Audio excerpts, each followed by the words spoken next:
Hey guys, we've got news for Global for December 16th, and this week to discuss the news with me is Brozenwall. So you can say hello, Brozen. Hello. So this week we've got a collaboration with Dragon Quest Monsters Super Light. So this is a game I have not played. Have you played it before, Brozenwall? I have never played a Dragon Quest game. You have not. I've only played Dragon Quest 8 is the only one I've played. I know it's got like 10 or 12 or maybe even more versions. I've only played part 8. It was fun, but yeah, so I'm not super familiar with the Dragon Quest universe, whatever. But it's a collaboration. We kind of expected it. JP got it around the same time frame, so we kind of got it around the same time, whatever. Be, to be honest, I wasn't expecting this. Really was hoping for Eldrin, Kryla, and Christine rework this week. Oh yeah, the Christmas banner. So that is almost definitely going to be next week because obviously Yeah, next week is the last chance. I am personally extremely hyped for the Christmas banner as well. I'm hoping for good things.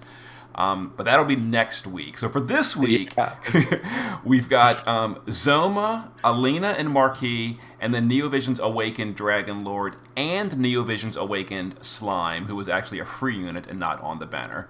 So here's the banner. Also, there's a bunch of the other units. Some of these got 7-star upgrades, like Killing Machine and Slime Knight.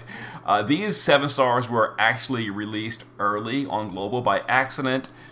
They had to revert that a few weeks ago, but now they're coming officially. And if you have these, you can get their STMRs and all. So I actually had a bunch of these, and I apparently trust coined these 4-star units a long time ago, and now I'm kind of regretting Same, it. same, same. I was looking. What is my slime? Yeah, they're all gone now. Oh well. So I didn't even look at the banner yet. So what is the banners? We've got 4, so 12, so 12K for a lap, and then a free. I guess this is the same one as we currently have for the summer units, isn't it? Looks like it. Yeah. I think so. 10 for a pity. So yeah, it's about the same as the summer units. Okay. So the units. So Zoma apparently is getting no global upgrades. I'm really confused about this.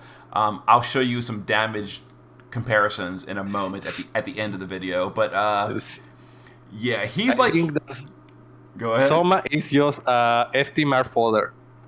Yeah, his STMR is really nice. As a unit, he's kind of lacking. He's an ice mage for those that don't know.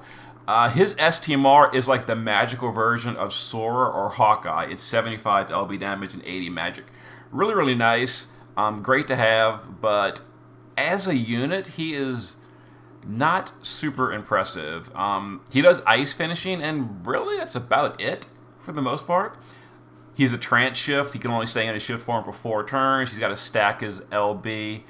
It's just, his damage just not really there. And he's apparently not getting global upgrades. That is so confusing that they're not doing global upgrades here. But I guess they're not. And then No. Alina and Marquis. This is a unit I actually got during the JP banner. I got him basically. No, I think. I'm trying to remember. I think I used all my tickets trying to get Zoma for the STMR because I figured it was really good.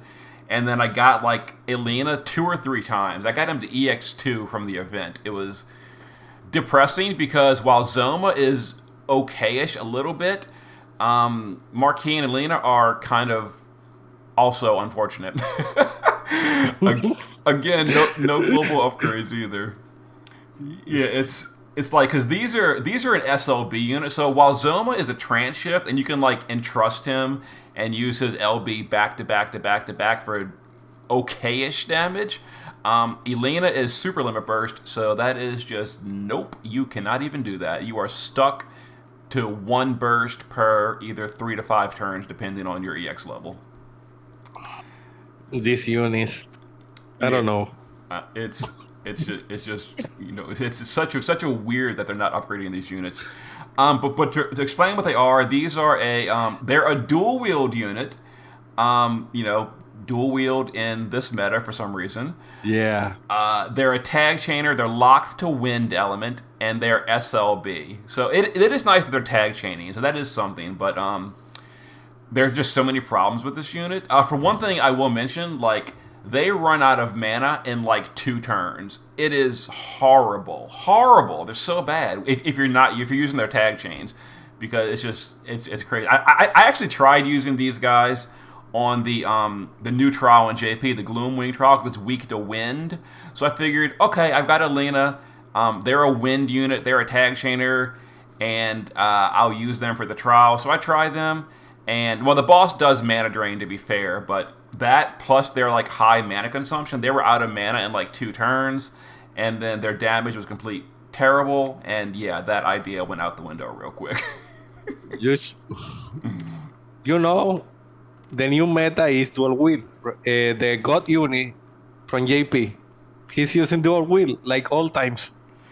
I know, it's crazy. It's crazy. So his STMR is a one-handed fist with 75% LB damage, and it makes your normal attack hit twice. So it's basically a slightly upgraded version of Madame Adele's STMR, which is, I guess, okay, but it's a one-handed fist that is not super popular these days. Then again, like, if you're using Tifa and Carton on the same team, then one of them has to go, dual wield. Yeah. So it'd be good in that scenario. Well, I have Tifa. I got my EX2 Tifa today because random Final Fantasy pulls, and I have cartons, so I'm set up. Okay, yeah, so that fist actually might be decent for you if you happen to get these from. I didn't actually see if we're getting free pulls or not during this. If we do, it'd be nice to get. And then Dragon Lord gets his Neovision's Awakening. So, amusingly enough, he actually can burst harder than either of these 2 units if you do all his setup. This banner is just so backwards. Unfortunately, his setup takes like multiple turns. It is like a really long setup to get it done. But he can, with a lot of external support, burst okay. It still isn't that good. We're gonna show the damage comparison at the end. One question. He can burst back to back like Angela, or is like once every 10 turns? Oh, it's like once every like 7 turns, because his burst, he needs to stack his focus skill, which is where his damage comes from, and it stacks, I think like 10 times or something. But he can multicast it though. It's not like 10 turns. I think it takes 3 turns of setup to stack to maximum, and then he can do his LB. But the problem with here is all his self buffs will wear off while he's stacking his focus, and like all focus skills, you can't cast anything else. So he needs everything provided externally. He needs an external amplify, an external LB buff, an external stat buff. All this externally. All he can do is focus and then use his LB for his high burst. It's not the greatest. This week is, I would recommend players to not really go deep on this banner, especially the week before Christmas, unless you're just a huge Dragon Quest fan. Yeah, this banner is a big no. Before we talk about that, let's go to the Vision card. So the Vision card is pretty similar to the what was it? The Legend of Mana. Yeah, Legend of Mana Vision card. It's 100 attack, 100 magic, 25 LB damage, and then 50 Dragon Killer. And then for the Dragon Quest series, it is 300 flat stats. So, okay-ish, whatever. It's not great, not bad either. So it's just fine. The best hybrid card. I don't know, just that.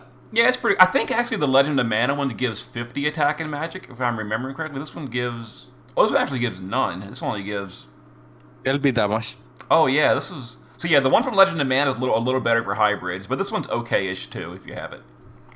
To be honest, hybrid gets maxed out like with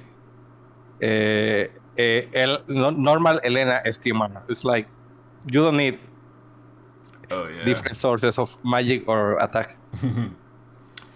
And then the event is a raid. We just had a raid. It's ending this week, and a new one starting up. So back-to-back raids for a month. Very fun. Raids are easy though. It's like whatever. So you're gonna get Marquis de Leon shards. For those that don't remember, Marquis de Leon is the really old. He was like a rare summon in the Dragon Quest raid like 2 years ago or something. Yeah. Now you're getting him guaranteed. So for those of you that missed his STMR, it's Beast and Bird Killer. You get it for Like free. me. Yeah, you get it for free now, which is pretty nice. You're also going to get materials to summon Slime and Neovision's Awaken him all the way to EX3.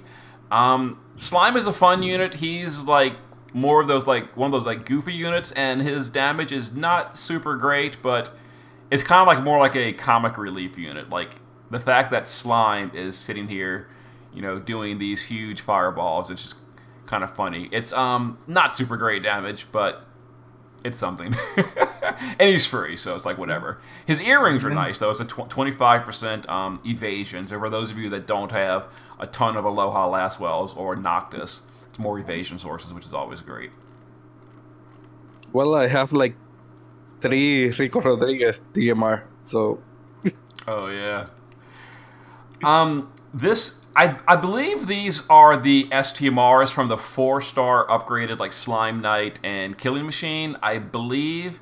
So if you don't have those 4-star units to make their STMR, I think you're getting 1 copy of each in the raid as milestones, so you can get more.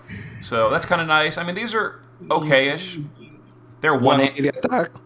Yeah. Yeah, they're one-handed though, and again, one-handeds aren't super popular these days, but they are decent items. And then some raid gear. This fist weapon could be good, but it's slime only, unfortunately. The robe is Dragon Lord only. And then the killers are slime and Dragon Lord only. Like, I absolutely hate these unit-locked raid rewards. They keep doing this. To be honest, if they were series lock, it would be fine. But unit lock, I don't know. Yeah, it's frustrating. And then raid bonus, if you don't have the new units, you can get 40% from lots of older units, the usual stuff. Down here, these are going to be like EX battles where you get the mystery crystals and that kind of stuff. Overall, not super hard. I'll have budget guides up. They're about as hard as the Sin EX battle we currently have on Global. So, for most players, it'll be fine. I think it's against S Stark and Dragon Lord. Dragon Lord. Okay, yeah. And then these are. I think this is the. No. These are just upgrades. Yeah. Okay. So these. Once again, these are not super great because this is a rod that is the passive is only Dragon Quest units, and then the claws are slime only. So like, mostly it's just gonna be cluttering your inventory, but it is there. And then there's some upgrades. S-Stark's STMR is getting upgraded. The nice thing is it's giving bolting strike frames, which is decent. Sledgehammer gets upgraded. I'm not going to go over these like individually, but a lot of upgrades for the Dragon Quest stuff, which is kind of nice. Some of these I actually do have. Like I actually do have a few copies of the Sledgehammer and Slime Shield. Me too. Before I trusted them. Trusted them. The shield is very good because now he's fire resist. Mm-hmm. Yeah, it's pretty nice for resistances. Now, I mentioned earlier the damage breakdown. So this, I'll show you a damage chart. Now, this is just a rough estimation, just to keep in mind, this would these damage comparisons would change depending on the race you're fighting, the killers you need to gear for, etc. But this is just assuming, before you go and gear for killers. Here's an estimated of some of the top units in Global, just their single turn burst at the maximum with full party support. So like a Dark Vision style damage comparison. And I highlighted the new units in blue so you can get an idea of where they compare to the current meta. Yeah. They're far away from the top. Yeah, so there's Slime down there around 14 trillion or so burst. It's he's a free unit, don't really expect a ton for him, but he's fine. And then Dragon Lord, Marquis, and Zomer all do pretty similar burst damage. It's just as you can see, they are far behind the other units we currently have on Global. So this is why I said it's really, really disappointing. So Dragon Lord can technically burst okay-ish. It just takes like multiple turns of setup. Marquis can burst okayish, but again, that's his SLB, so you cannot entrust it. You can't really entrust Dragonlord either for this kind of numbers. Like I mentioned, that's after focusing for like multiple turns. And then Zoma can be entrusted, so Zoma you could do this burst 4 turns in a row if you wanted to. So he's like technically the best of the 3, I would say, even though he's lowest on the total burst. But yeah, go ahead. For example, for Cow, you cannot use Dragonlord because he needs many turns to prepare himself. But you need to burst like 2 times in a row, usually. And for DB, like this one we have just now, you need to burst before turn 4, or the boss or the boss get buffed. So it's like, when will use this unit? Mm-hmm. Yeah. Now, Clash of Wills, to be fair, like most units from JP are just not going to be used in Clash of Wills anymore because, like, even like the absolute best units like Tifa, Auron, Sephiroth, and Angela, even those aren't used in Clash of Wills anymore for the most part for high score runs because just actual dedicated Clash of Wills units just outperform them. But for like Dark Visions, like you mentioned, like Dragonlord and like all of these they're just too slow, and even then their damage is just too low. So this banner is really just for the most part for like fans of the series. If you're a big Dragon Quest series fan, don't get mad at us for being unkind to them. It's not our fault. These were designed by Alim. They are just unfortunate units, and then Gumi is apparently not adjusting them. I guess it's kind of nice of Gumi to stick this the week before Christmas because they know like we don't want to pull on banners the week before Christmas because Christmas is next week. So I guess this is a good place to stick a forgettable banner as like a favor to us. Like, we know you want to save for a week, so here's this banner. Pretend like the banner doesn't exist. Dead week. Come back next week for the real stuff. They pay for the collab. So that doesn't make sense. I know it's why didn't they buff these units? If they had buffed the units, it'd be decent. I don't know. Since I was looking the other day, they even revert back changes. Like, you remember that Chris to enhance unit global reduce the cost. I got the new, I don't know, boss, and she has the old pricing cost. I was like, this is wrong. Why she's, I don't know. Oh yeah. It's like they forgot everything that they were doing. It's like, we just gonna follow JP and forget it. Yeah. But, oh well. Oh, it's fine. So everyone can basically take a week off, and hopefully next week we'll have some amazing news about Clash of Wills and the Christmas event and banners, and maybe some upgrades for Christmas units like Eldrin and who else do we have? We have Eldrin, Christine, and Behemi. Neovisions. Oh yeah, and Behemi is what we actually know. Behemi is this month, which means he has to be next week as well. So yeah, a lot of upgrades next week. Also, Science, they usually take the holiday break, so the data of till the next 2 weeks is gonna be up. Mm-hmm. That'll be interesting. But yeah. Okay. So, thank you for joining me, Brozenwall. One more thing. Sure. Today is my birthday. Oh, happy birthday! I'm glad you could join this. I know that you are a very old player, and a day one player. You are a beta player. So I wanted to remind you of something. What's that? The Shining Splendor. Do you remember that weapon? Yeah. The OP 72 attack and 8 defense. Oh no. Yeah. Oh, we have been playing for almost 6 years, sir. We're crazy. I know, too long. But all right, No. I'm gonna end it here. So I'll see you guys next time. Bye.